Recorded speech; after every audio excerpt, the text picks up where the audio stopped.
Good morning, everybody, and welcome to the Kimpton Clocktower Hotel for our very first Pro Manchester hybrid event of 2021. Super excited about this because this is the start of what we can expect in the future. Only next time, actually, hopefully we'll be able to have a large audience with us as well. So we'll be streaming live to you, but we'll also be able to have people here to witness the events themselves as they go live. A huge thanks to the Kimpton Clocktower Hotel for hosting us here, and obviously to our event partners, Vision Events, who have always worked with us so well and making this new environment of the events really happen and come to life, and making it work for us going forward.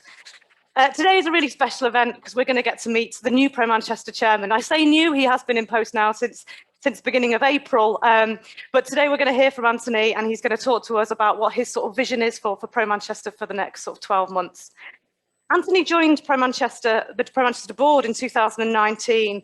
An interesting time to join us, as obviously he's really helped to sort of steer and govern the Pro Manchester way forward through the past sort of 12 months, which have been extremely difficult. And I am, eternally grateful for all of the support he's given me. And no doubt, I'm sure he will touch on some of that and perhaps some of the plans for us going forward, how it's changed the organisation and how he sees the future for the organisation when he gives us his address in a moment. I would like today to be really interactive if we can. So I will ask you to post any questions that you have for Anthony into the chat function, and I will have my mobile phone here. I'll be picking it all up from there, and I'll incorporate that into the conversation that Anthony and I will have. So please, please, please do use that function. Please put your questions to Anthony, because I know that he'll be wanting to hear from you too.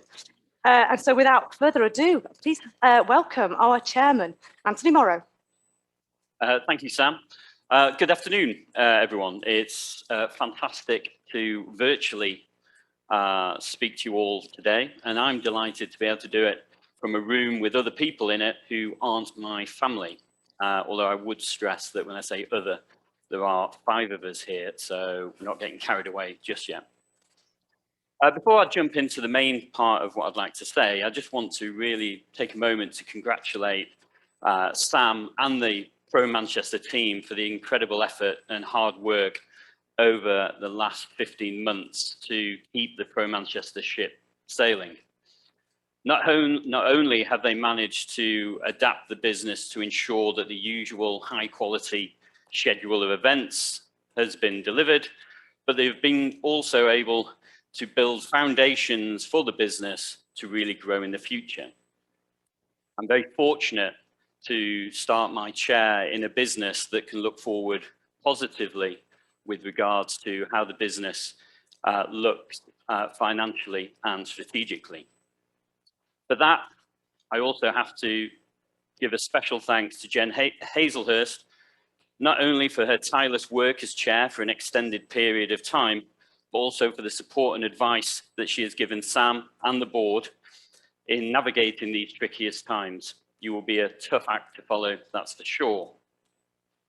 I'd also like to thank the board for welcoming me as chair, and also Vice Chair Sean Williams, and I look forward to working with you all over the next year. Those of you who joined us today are likely familiar with the incredible work Pro Manchester as an organisation does for businesses and individuals alike, helping them grow, connect, and really shape progress and change across the region. I've had the pleasure of being a part, on and off, of Pro Manchester for almost 2 decades, and as a board member in a non-executive capacity for the last 2 years. It's always been a great place to meet people and businesses that I would not normally come across on a day-to-day basis. And I think that's a really important point for anyone, regardless of where they are in their career or where their business is. Not only does it give you the opportunity to learn new things, but it also gives you the opportunity to understand what is happening in the wider world. Being aware of your surroundings is vital for any business, in my opinion, and never more so than today. With regards to my background, I'm a co-founder and CEO of OpenMoney, a fintech business helping people make better decisions with their money. Based in the city centre, we are committed to being part of the business community and playing a full role in helping Manchester recover and prosper as we come out of the pandemic. Aside from a couple of ill-judged years in London at the start of the century, just saying that sounds awful, Manchester has been my home for almost 25 years. From my time at KPMG and Anderson's through to helping establish Tatton Asset Management, this city has provided me with an envious mix of professional opportunity and a fun-loving soul. I couldn't think of a better place to which to set up a business or to start a career than Manchester and have fun whilst doing it. That leads me to the next 12 months. There are three key themes that I keep coming back to, and they are largely driven by the last 12 months. Recovery, growth, and the wider social issues facing us all today. With regards to recovery, I don't think I need to talk in much detail about the challenges that the country as a whole faces as we emerge from the latest restrictions. It's fantastic news that we're finally seeing a light at the end of the tunnel from a health perspective, but we are some way from fully understanding the economic and social impact of the pandemic, particularly as the support and reliefs that have been in place are unwound throughout the rest of this year. What isn't in doubt, in my opinion, is that we will all be better placed to face these challenges successfully if we can support each other and the wider community. Pro Manchester can and will play an important role ensuring that support and help is available for those who need it. For growth, then it's undoubted that Manchester has enjoyed incredible growth over the last 2 decades, and we want that to continue. We want to view the pandemic as merely a speed bump along the road, albeit a pretty significant speed bump. And that isn't a slight at the council's road infrastructure planning. The technology sector, of which I'm part, is thriving in the north, and that's demonstrated by the fantastic programme of events and new members Pro Manchester has lined up and had joined even over the last 12 months. But we must focus on and promote how tech businesses can complement the work of more established sectors such as property and, of course, what is arguably our most successful sector, professional services, to develop and enhance that ecosystem. We need to make sure that whatever we build is built to be future-proof. To be competitive in the future, we have to recognize that any ecosystem has to include everyone. It's simply not good enough for our ambitions to stretch simply to rebuilding how we were pre-pandemic. Pro Manchester can and will play a key role in shaping that ecosystem. On wider issues, I also want to recognise that as well as our financial targets and ambitions, that we all have a responsibility to help address the wider social issues, including diversity and inclusion. It's something I feel incredibly passionate about within my own business, but also across the region as a whole. One thing that the pandemic has sadly emphasised is how diverse inequality is across our region. Manchester continues to feature in too many of the wrong lists with regards to poverty and opportunity. This is our opportunity to help address that. For Manchester to become a truly great city, in my opinion, and for us as a business community to punch our weight, we have to make sure that no one gets left behind. We're clearly not going to solve those problems on our own, and certainly not in my 1-year tenure as Pro Manchester chairman, although I'm a big fan of ambitious goals. But we can help by ensuring that we always have one eye on the wider impact of our decisions, whether those decisions are around returning to work or looking at how we fill our future jobs and employment opportunities. Pro Manchester can and will play a key role in those conversations in terms of addressing the inequalities. Finally, just to close, I'm excited by the next 12 months. I'm excited to be working with Sam and the team to deliver not only a fantastic range of events, but also a support network for businesses across the city. I'm excited to see how my own company can contribute to the future growth of the city. And above all, I'm excited to get to meet as many of you as I can over the next 12 months to hear how you're doing things in your businesses. Thank you. Brilliant. Thanks, Anthony. And as Anthony comes over to join me on our, well, it's not the sofas, on the chairs, so we can do the interview part of this, can I just remind you that I really am keen for you to get involved, and I'm sure Anthony is too, and he wants to hear your questions. So please pop them in the chat, and I can incorporate them into the conversation that we're going to have here. So we've got plenty of time. So yeah, please do contribute. So anything that sparks any thoughts there from what Anthony's just said, or from the conversation Anthony and I are going to continue to have, please like add your questions into the chat. Hello. Hello. This is exciting, isn't it? It's exciting to be in this fantastic hotel. Isn't it? Although the fact that there's only about 20 people in this It does hotel feel makes quiet, it very doesn't quiet. it? But it's good. It's good that we're having these events, I think. Yes, well, that's it. And we don't want to rush too quickly, do we? Because we have to do this very carefully, very cautiously. And I think that's the word of the moment, isn't it? I think it is. Town seems quite quiet as well. What was your impression when you were in earlier on today? Yeah, I mean, it varies really. I got the train in yesterday, and the train was dead, you know. But then I've come in last week, similar time, similar day, and the train was busy. So I think people are still picking and choosing when they're coming in. They're obviously being a lot more cautious. Businesses are still finding their feet in terms of when they're opening. You know, ourselves, we've had the office open for those people who wanted to come in now for probably about a month. But formally reopened it, a couple of weeks ago again, and just trying to build up a sort of rota and understanding as to what people want to do. So today, I've just come from the office today, and then maybe 18, 20 people in there. I was in yesterday and there's 3 of us. Right. So it's still, again, I think as the restrictions become more are lifted, I think people will get more confident coming in as vaccinations keep, improve. Then I hope we see the town get busy. Yeah, I had my vaccination last week. Actually, I turned 40 this year, so I'm now in that list where I can. And you know what? It was the slickest operation as well. It was Nickel at the sort of, because I hadn't had my call, so I went online and they literally had an appointment the next day. So I booked it within a day, and then I was there and I was in and out within 10 minutes, and it was brilliant. And actually, from a side effects point of view, I just had the best night's sleep that night. So I was very fortunate in that. So we will urge everybody to get out there and get their vaccinations, won't we, so that we can start doing stuff like this, and like I say, not just like this, but with a whole audience of people safely and securely as well. Yeah, and I think it's important because I've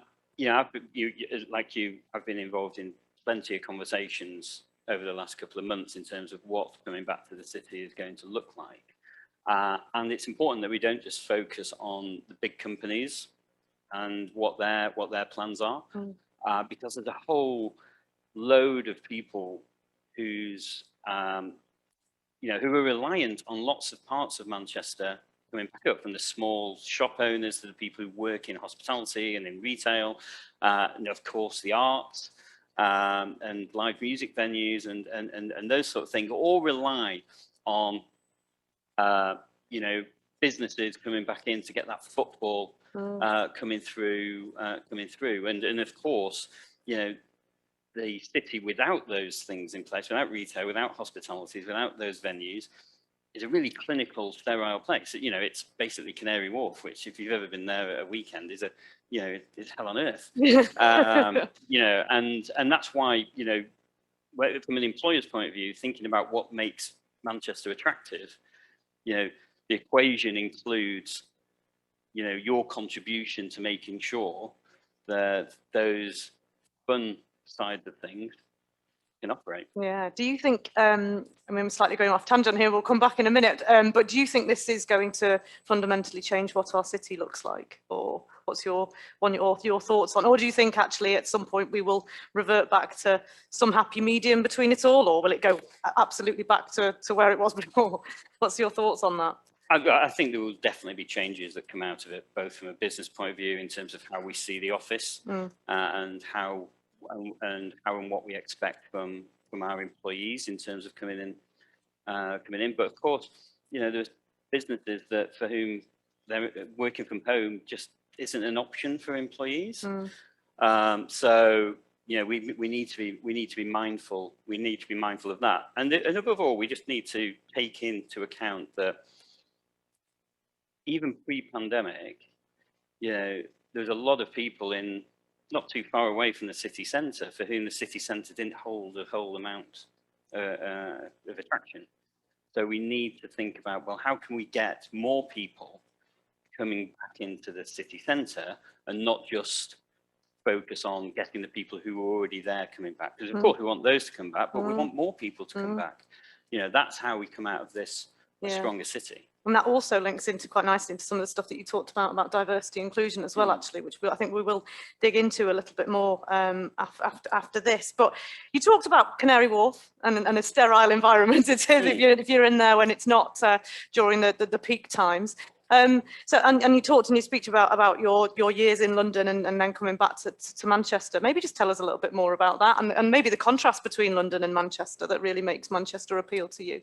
Yeah, well, I mean, I was born in Blackpool, and my family still live there. My closest friends still live there, and I'm a northwestern boy at heart.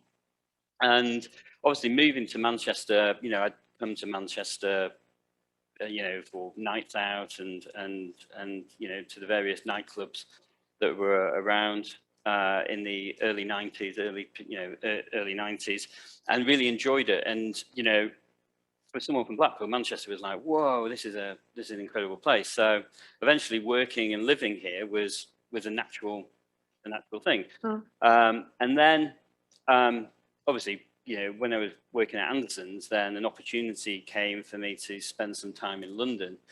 And that really was just another adventure, really, from the lad from Blackpool to go down there. And I was down there I did 2 years secondment working down there. And after about 18 months, I just decided this just isn't for me. I think whilst there was, fantastic career opportunities down there, and the work at that point was a lot more diverse and interesting than what you're getting in Manchester. That's obviously changed totally now, but it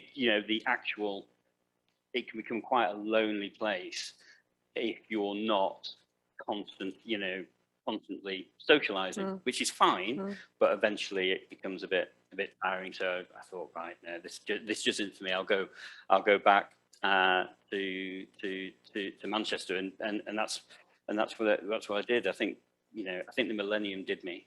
Yeah. I think that was the end of it. That was the time to come back. Yeah, I think sometime mid 2000, I returned back up to Manchester, which is where I've been ever since.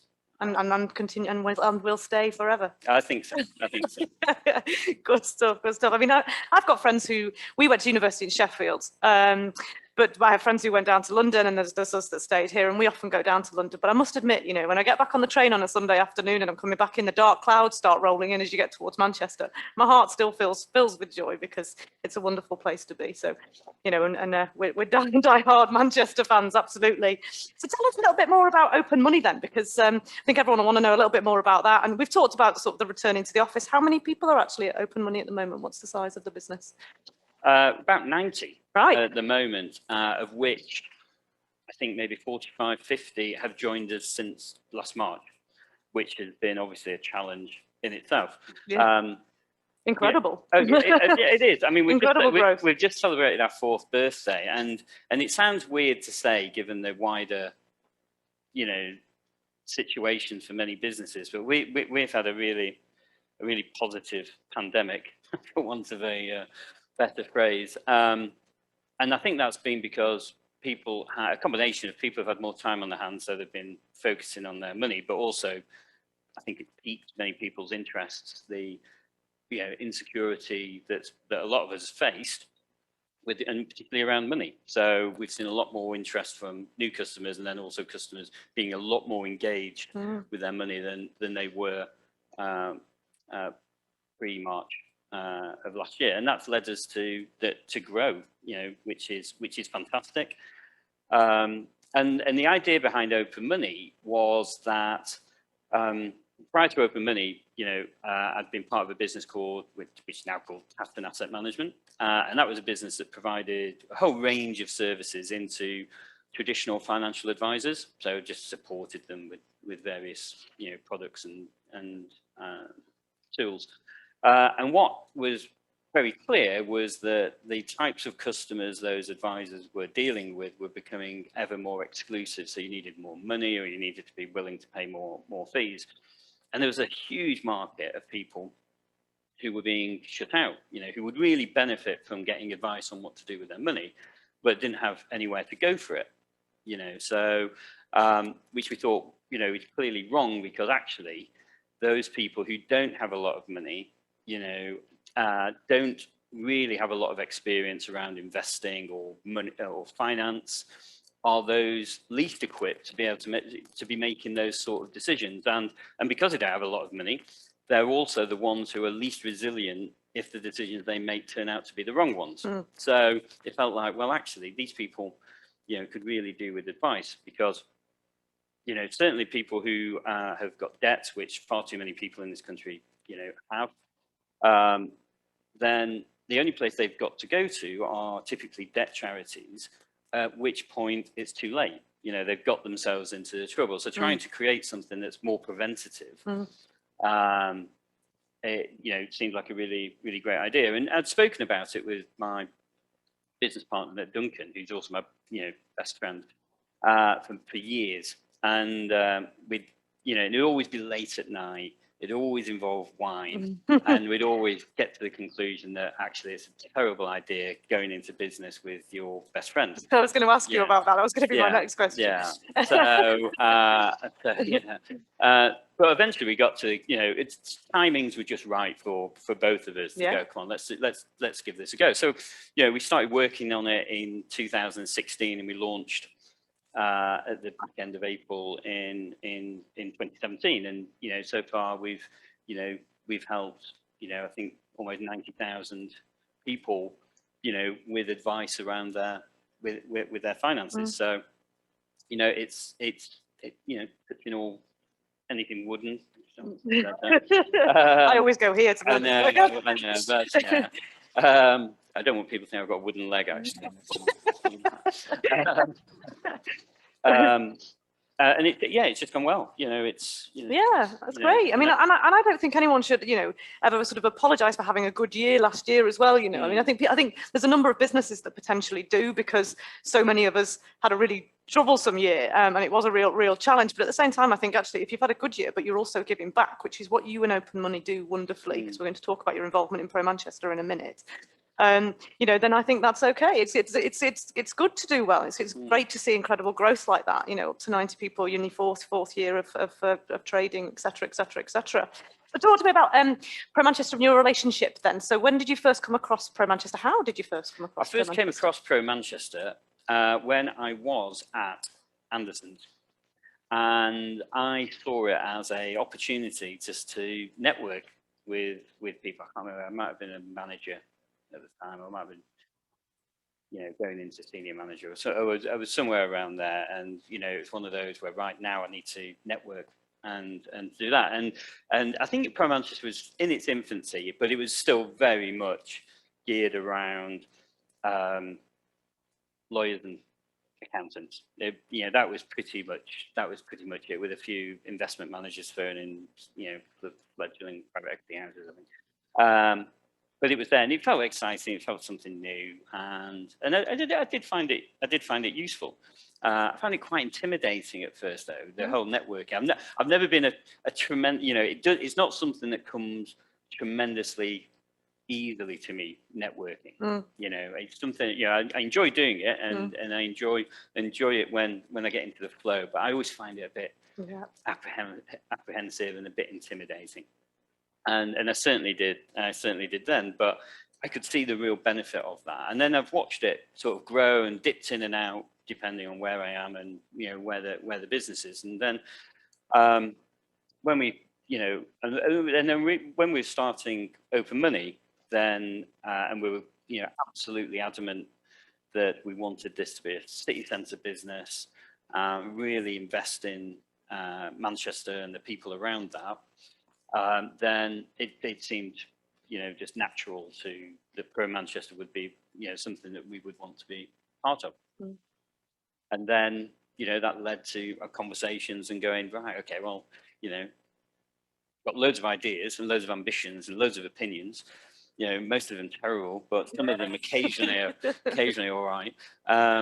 Let's see if I can add something, to it. And then, just joined the board, and really, felt sorry for Jen because she'd been on for about 2 years. Yeah, she did have an extended tenure, definitely, because of COVID, absolutely. But I remember when you did join the board, because you're absolutely right. Pro Manchester originally, back in its sort of, it's obviously 35 years old now, but originally it was set up to support specifically that financial professional services sector, and it is much more diverse now in who it represents. But we still very much have that stronghold, which is an important stronghold for us as Pro Manchester, because it perhaps maybe distinguishes us slightly from some of the other partners in and around Greater Manchester as well. But bearing in mind, I'd only just taken over as chief executive prior to you joining the board, so I was relatively new in the role as well.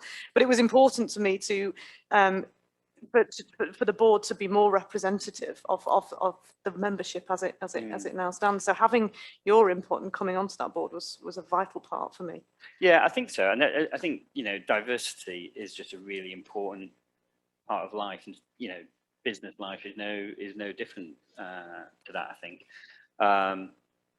having multiple industries, because there's a lot of interaction between them now, is vital. And I think, for Manchester to grow, it needs to recognise professional services, because it's a huge part of the city. You look at the big professional services firms that have significant footprint in Manchester. That's an important part. So, and it will always be an important part of it. But naturally, looking at a field into things like digital, media, hospitality, property, it's all good. Yeah, and absolutely, all of those industries themselves are, reliant on that ecosystem, which is what you talked about quite a lot in your speech earlier, around the fact that actually they need the advice, the support, the guidance of that wonderful advisory sector that we have a real kind of, like I say, a sort of stronghold in, to be able to plug them into those other sectors. I remember when we launched Creative Pro Manchester back in 2010, and we had the jeans and the t-shirts on one side of the room and the shirts and the ties on the other, and neither should the two meet. It was like a school disco. But the whole purpose was about, actually, let's try and break down some of those barriers from preventing those two sectors who very much needed each other. And it wasn't about the advisory community helping with the the guys. Actually, the advisory community needed to be brought into the sort of 21st century with regards to marketing, online, digital, and managing that whole new digital revolution, as that we are still plodding our way through at this very moment in time. In fact, it's probably been expedited in the past 12 months, has it not? Well, that's it. I mean, technology now is something that we all live and breathe on a day-to-day basis, and I can't think of many businesses that won't have technology playing a key part of their business somehow. Yeah. That's the direction of travel that we're going in. So, we need to embrace it and make most of it. Yeah, we absolutely need to be Pro Manchester. We need to be there to supporting businesses along on that journey, don't we? Absolutely.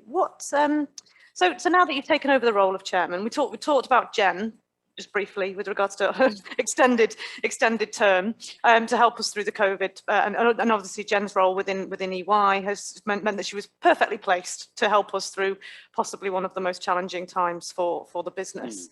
What would you like to see as your sort of legacy role within the next sort of 12 months? What do you see your input being? Well, in legacy, I mean, that's pretty grandiose. Really, that. I think we're going to go through a really interesting 12 months now, into just as not only as a nation, as a city, but also as a business community. And I think there's going to be, there's so many unanswered questions at the moment that trying to plan too far ahead and coming out with some real commitments would be foolish, I think, because I'll sit here, well, I won't sit here in 12 months' time. Someone else will sit here in 12 months' time and say, hopefully not say, what the hell was Anthony doing over the last 12 months? But I think recognizing that we need to be able to be agile in how we work with our members and how we attract new members and how we help and support our members over those. So almost coming up with the answers as soon as the questions are posed. Sure. And helping those and giving our members confidence that we've got their interests. I think, from my point of view, being an owner of a small business and a previous owner of a small business and having worked in big businesses, they have quite a diverse experience. But, in terms of where I'm sat today, as CEO of OpenMoney, then I think I'm facing challenges that the majority of our businesses are, small SME businesses that, don't perhaps have the resources and the, in-house skill sets that the big companies have. And I hope that will, that sort of experience and understanding will help when we're looking at how we talk to our members and how we try to solve their problem. Yeah, absolutely. We had a really great chat actually last week, didn't we, with the Greater Manchester Combined Authority, some senior figures within that, to talk about sort of the future of the workplace and what businesses' stance was from that. And we had a really good diverse range of businesses on there actually. I mean, how important would you say that those sorts of things are for what we do going forward actually? I think so. I think, if any sort of membership organisation needs to have a really engaged community, and the best way of that is to get to hear people, because not only do people like to be heard, but it also makes it a lot easier for us to shape our views and opinions when it's coming, rather than us sitting here second guessing what we think people want to hear. We need to be engaged. We need to make people feel as though they've got an outlet for any questions they have. We might not have all the answers, and we certainly won't have all the answers.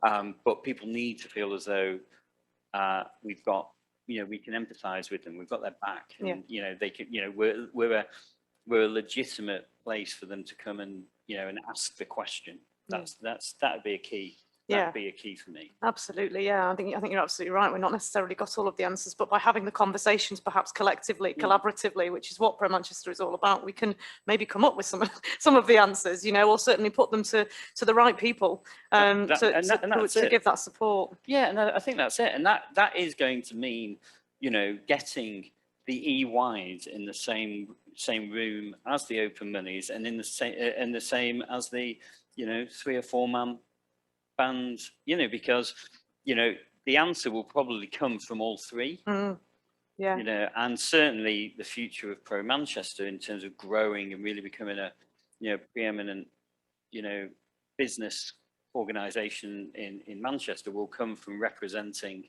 everyone, not just a few. Yeah, absolutely. Yeah, no, definitely. We have got a couple of questions actually. I'm going to come to them in a moment, but before I do, just wanted to ask one about, what does the role of chairman mean to you? I get to speak to you more. Absolutely. Well, I'm enjoying this. Well, I think personally, I think it's a really great opportunity to experience being a chair of a diverse business that working in a space that not done before. So it's a great experience. It's a great experience for me. And then secondly, it's about really having the opportunity to shape some of those discussions. Because clearly I'm really passionate about the Northwest and Manchester, and also the good that businesses can do for the wider thing. I think there's a lot of work that Manchester businesses can still do for a large part of Manchester. You know, I think there were many areas where, you know, we could improve before the pandemic. So I think coming out of that is a really good opportunity for us to work together and address some of those imbalances that existed beforehand that have really been magnified as part of pandemic. You know, there's a lot of businesses, you know, ourselves included, you know, have mission statements and, you know, really focusing on the sustainability and things like that. And that includes our impact on the wider community. And I think now is the perfect time for us to put those words into actions, I think.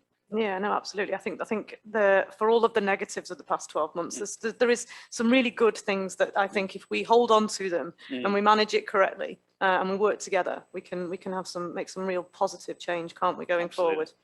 So I'll turn to some of these. I mean, I've got a million and one more questions, Anthony, so I can come back to them. But I will come to some of the questions in the chat right now. So the first one is from our very own Danny Simpson, board member, Danny Simpson from Mid Communications. What are you looking forward to the most as the new chair? And also, sorry, there's more to this question, so I'll ask all of it before you contemplate that first bit. And also, where do you see Pro Manchester's biggest opportunity, and how can members help you, Sam, and the gang to deliver a stronger Pro Manchester and a stronger Manchester as we build that better? Great question, Dan. It is, as always. As always. You can always rely on Danny. At least he's not brought some sort of Marvel character into it. Oh, well, yes, they did at the last board meeting, didn't they? I think in terms of what I'm looking forward to most as chair, then I'm really excited about meeting lots of different businesses, just meeting lots of people who are, you know, going through the same challenges we've all got in their own ways, and really learning and understanding that. I think working with local councils and government is going to be a really interesting part to see how that actually works and what can be done there. I think in terms of what are the opportunities for Pro Manchester and for its members, and how can that work, then I think growing our members by really having a think around what it is we do and making it feel inclusive. So I think if I go back to the idea that, you know, for some people, like, you know, Dan is a great example, you know, that sort of the salesy networking, relationship building is natural. It comes really easily. But that isn't the case. And there can be some people who would really benefit from that. If we could make the environment right for them, then they feel as though actually this is worthwhile. There is a lot of value that can be added by being part of that community. And I think that comes back to that engaging with them. So helping people, you know, understand that you come in and learn from other people. And it's a welcoming place. I think is an important part. I think you're absolutely right. I think my first role, all those 15 years ago when I first joined Pro Manchester, was to launch what is now known as the Future Pro Manchester programme. So the Tomorrow League. So it was providing, historically, prior to that, a lot of the Pro Manchester events had been very much aimed at the sort of senior members within organisations. But if you were young and fresh to the working environment and you were sent out to a networking event and you were sat next to a senior partner, it's terrifying to start off with, and also the likelihood of an awful, you know, great conversation perhaps happening. So Future Pro is all about developing that platform for younger people who are fresh into the working world and providing them with a safer environment to come and network with people of a similar kind of career stage and a mindset and all of those sorts of things. But I think you're right. I think it's important for across the whole of the piece of Pro Manchester, not just for the Future Pros. And they do things that facilitate easier networking and training and things along those lines to help with all of that type of stuff. But I think it's important that we absolutely create that safe environment for everybody, you know, because it's not just the younger folk coming in and being new to it that perhaps feel a little bit intimidated by walking into a room full of people, which is why we offer the warm introductions that we offer. We always have our attendance lists available online before anyone goes to an event. And if they want to have a look down the attendance list and they want to meet anyone, we can handhold, we can take somebody over and introduce them to that person, just to take away some of that awkwardness. Yeah, I think so. I think it is. It's and, important, sharing isn't it? ideas and feeling comfortable in sharing ideas, and is something I think we can do more of. Yeah, and I think we've introduced more, and I would love to come and talk about this today. We launched the Summer of Live. Super excited about this because it's our introduction to new live events that are coming in over the summer, as and when the restrictions get lifted. Fingers crossed for the 21st of June, and it's all looking very hopeful at the moment. But really kind of bringing all of those people back together, and I think that's what we're really keen and excited to be doing, isn't it? Oh, I think so. I think physical events make a world of difference. I think there's a limit to how much you can do through Zoom or virtual. I think getting back to physical is really important. Really important. You just can't build the same rapport, can you? If you can't read people the same if you're not sort of physically in the room with them, can you? So as much as it's been great and it's been a wild, interesting 12 months, we are looking forward to getting it back to some kind of normality. Okay, so back to some of these questions. So Deborah Walker from Midas. Huge ambassador of Pro Manchester, wonderful Deborah. She's been part of Pro Manchester for probably as long as I have, I think. So what does Anthony think of the future of the workspace? We have seen many iterations from total home working to all back in. The office footprint and the utilisation will inevitably change, and how do we support the whole ecosystem? Small question for you. Right. Well, if I start from our view, from an OpenMoney point of view. So the way we see it is that we won't be going back to everyone has a desk that they need to be at 100% of the time. Okay, we will be having much more flexible working, and a large part of that will be driven by business needs around when we need people to be in, either because there's collaborative meetings, or more formal meetings, then they can come in. But other than that, it will be down to the individual as to whether or not they want to come in and when they come in and what time they come in. And I think the space will reflect that. So beginning of 2020, one of the challenges I was facing was, how do I plan the space for our growth for the next 5 years? So we're currently in the WeWork space at St. Peter's Square, and will be until May of next year. At which point, the question was, right, well, how big a space do we need to grow from, wherever we were 90 now through to wherever we get to over the next 5 years? Whereas actually the question is still the same question, what sort of space do we need? But it isn't determined around how do I put 200 people in a space. It's like, what does that space need to look like? And is it 50 with everyone floating in at different times? And that space is different, and it's much more training based and development based and collaborative based, as opposed to it just being an office. So, and I think that's where we will get to, smaller space used differently. The right space, right space with the right purpose. Yes. Because I think we've automatically just assumed that everybody needs to be in an office to be able to do their job effectively and properly. Which actually now that's out of the window, isn't it? And it's not that we don't need the space, but it's about having the right space for the right purpose. Yeah, it is. And we're quite fortunate because we're a tech company, so we don't make anything.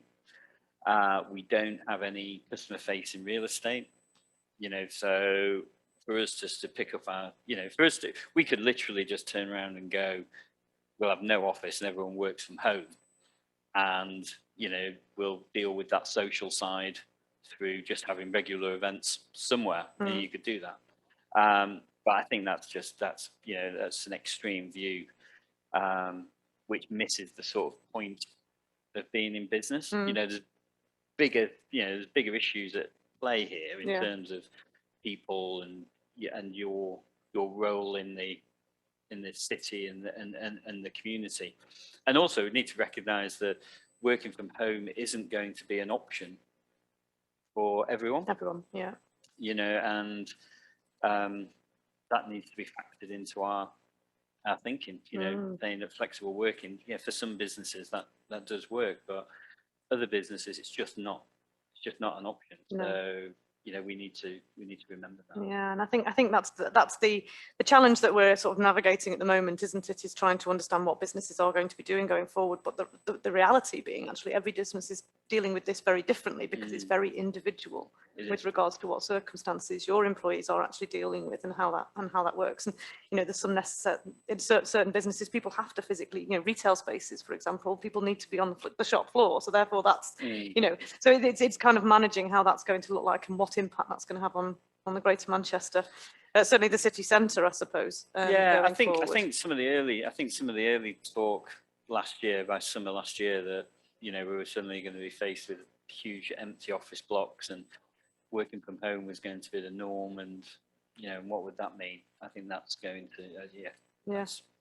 You know, that'll soon be seen, and you know, maybe after 12 months of flexible working, people will remember that actually they enjoy coming into work, and you know, they'd rather spend more time there. You know, I think we're on a gradual, you know, come back into what normality is. Yeah, absolutely. But I think what this does, and again, this touches on some of the stuff that you talked about within your opening sort of speech, was about diversity and inclusivity, and what the past 12 months has done for us, has opened up, certainly within more of the sort of the traditional kind of maybe sectors, you know, the idea that we can be much more agile, much more flexible, which therefore opens the door to perhaps individuals where it wasn't an option to maybe come and work at some of these businesses, whereas now we've got this agility, meaning actually we really can maybe open the doors to talent that was perhaps, you know, the door was closed to before. Well, I hope so, because that's going to be a really, really important point. You know, that's, you know, if you look at those people who have been impacted most significantly through the pandemic, and against those who haven't,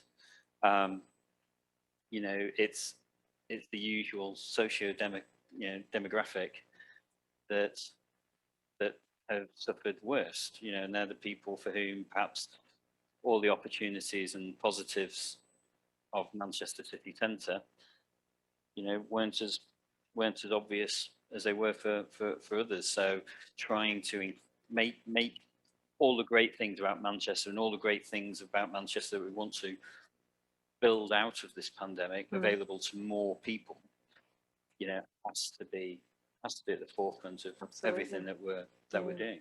Yeah, and now is the time, because we're looking around, and I'm certainly seeing every business I'm talking to is, well, the majority of the businesses are now looking at recruitment because they can see that the doors are beginning to open back up again, aren't they? So actually, and we at Pro Manchester certainly are, and I know we're looking at some very different options that we'd never looked at before, which for me is as the chief exec is exciting. It's really exciting because you know, I'm going to be able to hopefully offer some opportunities where perhaps I couldn't do before. So I'm really excited about that. One thing that Manchester is quite famous for as well is it's leading, championing the good employment side of things as well. And on Deborah's question, it leads me nicely into Deborah's question, which was, how can we galvanise more businesses to join the Combined Authorities Good Employment Charter? Well, we need to make that as a focus. I mean, we're on that charter, you know, and as is Pro Manchester. Yeah, and it's absolutely what we're about. I think, you know, promoting it and seeing all the benefits that it provides, not just to the business, because clearly, you know, from our point of view, we got huge engagement internally from our own employees as being part of that. They value the fact that they're working for a company that does, you know, take its social responsibility seriously. You know, but promoting it clearly, you know, it needs promoting. Businesses have had a lot to deal with over the last 12 months, and they've got a lot to deal with over the next 12 months. So, you know, you need to balance banging that drum with the fact that, you know, it might just be a distraction, or people have got other things to do. But bang that drum. We need to, you know, keep saying, look, this isn't just a box ticking exercise. This is something that can really add value to you as an employer. Absolutely, and you know, and it's not difficult. I mean, the initial there's 3 kind of tiers to the Good Employment Charter, starting off with just the supporters, which means that you commit to making the business adhere to the sort of the key principles, best practice of good employment, which regards flexible working, payment, you know, all of those sorts of salary, those sorts of things really. And it's an easy step forward, and then you can then build further and further into the charter to as you see fit, and it works for you and your business and what you can, you know, you can commit to. So I do recommend that as many people as possible really do, because the idea being, as far as I'm aware, is that, you know, start off in Manchester, we do things first, you know, and then it would get launched out across the whole of the country, and you know, it will hopefully, from an employment perspective, you know, it will make Britain the best place to work. It is. I mean, business have got a lot going on, you know, as I just said there, because you've also got all the, you know, all the stuff around climate, you know, and carbon neutrality and all of that are, you know, objectives in, you know, what is pretty short term now, to be coping with. So businesses will need support in doing that, and that's, you know, there are areas where I think Pro Manchester can be a real driving force around, you know, championing those and highlighting why it's good for businesses to do that. Why it's important, yeah, absolutely. Which leads me nicely into this other question. We've only got a couple of minutes, so we're gonna have to squeeze this one in, and then I've got one more I want to sort of finish on. But that means Pro Manchester working alongside the likes of the combined authorities and the growth companies and all of those other businesses, those partners, to make sure that we're highlighting what's available to business and that support. So the question being is that we have lots of kind of strategic partners across all of Manchester, but also wider than Manchester, actually, with Professional Liverpool and other organisations that perhaps have a much more of a national footprint, but, you know, regional hubs that we work quite closely with. So do you see us having a particular role to play in that wider sort of remit for the country, for the Northwest? Yeah, well, I'm not a fan of a silo behaviour and trying to bring everything in and you know, I'm a big advocate that actually we're stronger, you know, as a wider group, then, you know, it should mean our voice is louder, and, you know, if we can get consistent aims and objectives, then, you know, the more people behind that gives us greater opportunity and chance of being able to make change and progress on there. So, you know, I'm sure, you know, Manchester as a city and Manchester as a business community is facing and having the same conversations as a lot of the, you know, northern cities, you know, Liverpool, Leeds, Sheffield, you know, Newcastle. So why would we want to try and face those alone? Definitely not. Absolutely. So yeah, we've got 2 minutes left. So I've just got one final question, really, because there's a lot of people have joined us today, which is fantastic, who are not members of Pro Manchester at this very moment in time. So my question would be, what would you say to those businesses? Well, this is just a sample of the sort of entertainment that you can get. This is what you've got to look forward to. This you can't get this on. You can't get this for your BBC license, which is probably about the same price as an individual Pro Manchester license. No, I think seriously, I think Pro Manchester membership will give people the opportunity to have a voice and be part of something where there will be people who are going through the same challenges as you are, have got the same questions as you are, and almost certainly will be able to help you provide an answer to your questions, you know. And above all else, there's some great events. There's usually a great summer party. There's now a great annual dinner. There will be a great summer party. All of these things tend to involve alcohol. But, you know, and you'll have fun. You will have fun. Yeah, absolutely. Well, there you go. Summarised absolutely perfectly. Absolutely. Thank you, Anthony. I really, really did enjoy that. And it's so great to be out here in physical form. A huge thanks to the Kimpton Clocktower Hotel for hosting us here, and to the guys at Vision Events who've sorted all of this out, produced this wonderful set for us, and made all of this very possible as well. So my thanks to Anthony, my thank you to all of you for tuning in, and I hope you have a wonderful day. Thanks, Sam.